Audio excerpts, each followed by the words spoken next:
আসসালামু আলাইকুম, সবাইকে স্বাগত জানাচ্ছি সকালের সর্বশেষ সংবাদে। বাংলাদেশের চলমান যে কোটা সংস্কার আন্দোলন, তার সর্বশেষ যে সংবাদটি আপনারা ইতিমধ্যে জানতে পেরেছেন, যে কোটা সমন্বয়কারী যা ডিবির হেফাজতে ছিল, সেই 6 জনের মধ্যে নাহিদ ইসলামের মুখ দিয়েই একটি স্টেটমেন্ট নেওয়া হয়েছে। সেই স্টেটমেন্টটা ইতিমধ্যে আপনারা ভিডিও বার্তায় দেখেছেন, আমাদেরও পাশের স্ক্রিনে আপনাদেরকে কিছুটা দেখানো হলো, আপনারা দেখতে পাচ্ছেন যে তারা কীভাবে স্টেটমেন্টগুলো দিয়েছে আর কি। কোটা সংস্কার আন্দোলনের সর্বশেষ স্টেটমেন্টটা আপনারা দেখে নিন।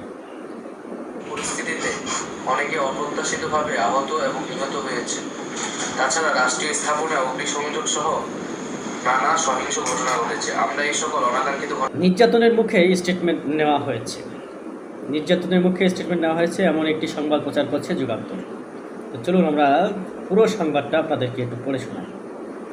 বৈষম্য বিরোধী ছাত্র আন্দোলনের 6 সমন্বয়ককে জিম্মি করে নির্যাতনের মুখে আন্দোলন বন্ধের স্টেটমেন্ট নেওয়া হয়েছে বলে মন্তব্য করেছে বৈষম্য বিরোধী ছাত্র আন্দোলনের একাংশ। একই সঙ্গে আন্দোলন চলবে বলে ঘোষণা দিয়েছেন তারা।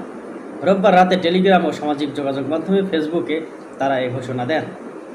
বৈষম্য বিরোধী ছাত্র আন্দোলনের সমন্বয়ক আব্দুল কাদের টেলিগ্রামে লেখেন, সমন্বয়কদের জিম্মি করে নির্যাতনের মুখে যে স্টেটমেন্ট দেওয়ানো হয়েছে সেটা কখনোই জাতির নিকট গ্রহণযোগ্য হতে পারে না। আটককৃত সমন্বয়করা ভয়ভীতির মুখে গোয়েন্দা সংস্থা লিখে দেওয়া যে বক্তব্য কেবল রিডিং পড়ে গেছে, আমরা সেই বক্তব্য প্রত্যাখ্যান করছি এবং একই সঙ্গে জোরপূর্বক বক্তব্য আদায় করার মতো সরকারের এমন জঘন্য কাজে তীব্র নিন্দা ও প্রতিবাদ জানাচ্ছি।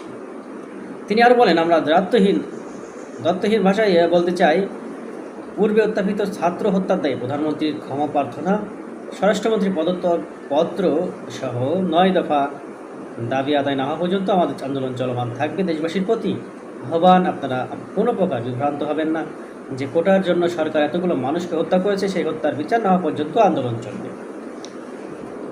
সিনিয়ররা আগেই নির্দেশনা দিয়েছিলেন এবং বৈষম্যবিরোধী ছাত্র আন্দোলনের শুরু থেকেই নীতিগত সিদ্ধান্ত ছিল সমন্বয়কদের মাঝে এক গ্রুপকে তুলে নিয়ে গেলে বাকিরা নেতৃত্ব দেবে। কাউকে যদি আটক করে জোরপূর্বক কোনো নেতৃত্ব বা বিবৃতি আদায় করা হয়, তবে আমরা সেটা না মেনে যারা মাঠে থাকবে তারা আন্দোলন চালিয়ে যাবে।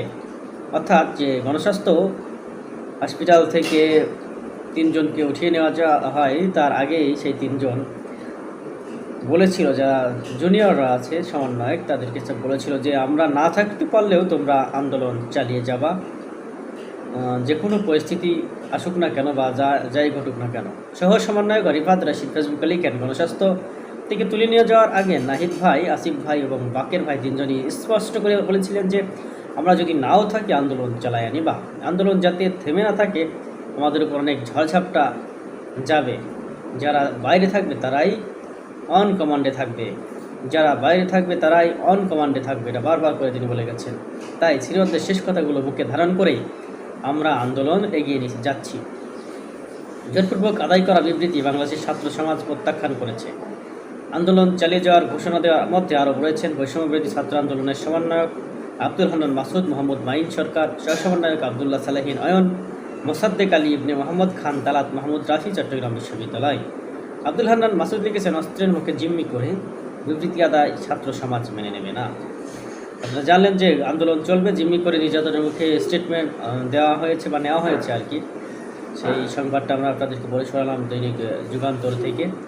বাংলাদেশের চলমান যে পরিস্থিতি কোটা সংস্কার আন্দোলনে, তার সর্বশেষ এই ছিল পরিস্থিতি। আপনাদেরকে পরবর্তীতে আবার নতুন কোনো সংবাদ নিয়ে হাজির হব। আপাতত এতক্ষণ পর্যন্তই। ভালো থাকেন, সুস্থ থাকেন, আল্লাহ হাফেজ।